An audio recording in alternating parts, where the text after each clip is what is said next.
أعوذ بالله من الشيطان الرجيم. يسألونك عن الأهلة قل هي مواقيت للناس والحج وليس البر بأن تأتوا البيوت من ظهورها ولكن البر من اتقى وأتوا البيوت من أبوابها واتقوا الله لعلكم تفلحون.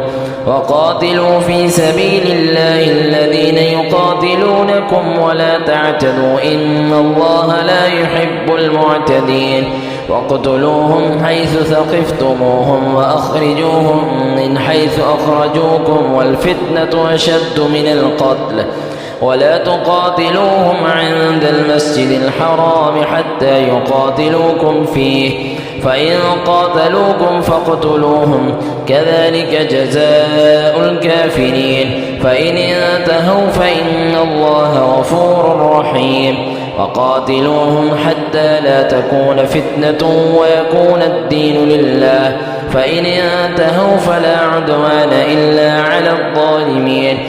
الشهر الحرام بالشهر الحرام والحرمات قصاص فمن اعتدى عليكم فاعتدوا عليه بمثل ما اعتدى عليكم واتقوا الله واعلموا أن الله مع المتقين. وأنفقوا في سبيل الله ولا تلقوا بأيديكم إلى التهلكة وأحسنوا إن الله يحب المحسنين. وأتموا الحج والعمرة لله فإن أحصرتم فما استيسر من الهدي ولا تحلقوا رؤوسكم حتى يبلغ الهدي محله فمن كان منكم مريضا أو به أذى من رأسه ففدية من صيام أو صدقة أو نسك فإذا أمنتم فمن تمتع بالعمرة إلى الحج فما استيسر من الهدي فمن لم يجد فصيام 3 أيام في الحج و7 إذا رجعتم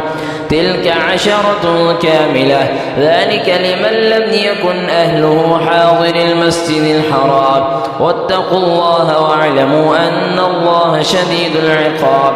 الحج أشهر معلومات فمن فرض فيهن الحج فلا رفث ولا فسوق ولا جدال في الحج وما تفعلوا من خير يعلمه الله وتزودوا فإن خير الزاد التقوى واتقون يا أولي الألباب. ليس عليكم جناح أن تبتغوا فضلا من ربكم فإذا أفضتم من عرفات فاذكروا الله عند المشعر الحرام واذكروه كما هداكم وإن كنتم من قبله لمن الضالين. ثم أفيضوا من حيث أفاض الناس واستغفروا الله إن الله غفور رحيم. فإذا قضيتم مناسككم فاذكروا الله كذكركم آباءكم أو أشد ذكرا. فمن الناس من يقول ربنا آتنا في الدنيا وما له في الآخرة من خلاق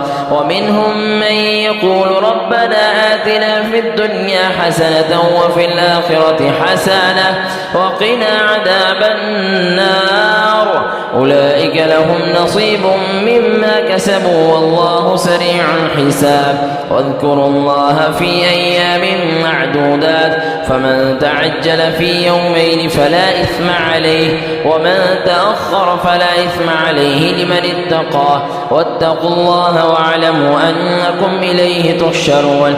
ومن الناس من يعجبك قوله في الحياة الدنيا ويشهد الله على ما في قلبه وهو ألد الخصام وإذا تولى سعى في الأرض ليفسد فيها ويهلك الحرث والنسل والله لا يحب الفساد. وإذا قيل له اتق الله أخذته العزة بالإثم فحسبه جهنم ولبئس المهاد. ومن الناس من يشري نفسه ابتغاء مرضات الله والله رؤوف بالعباد. يا أيها الذين آمنوا ادخلوا في السلم كافة ولا تتبعوا خطوات الشيطان إنه لكم عدو مبين. فإن زللتم من بعد ما جاءتكم البينات فاعلموا أن الله عزيز حكيم. هل ينظرون إلا أن يأتيهم الله في ظلل من الغمام والملائكة وقضي الأمر وإلى الله ترجع الأمور.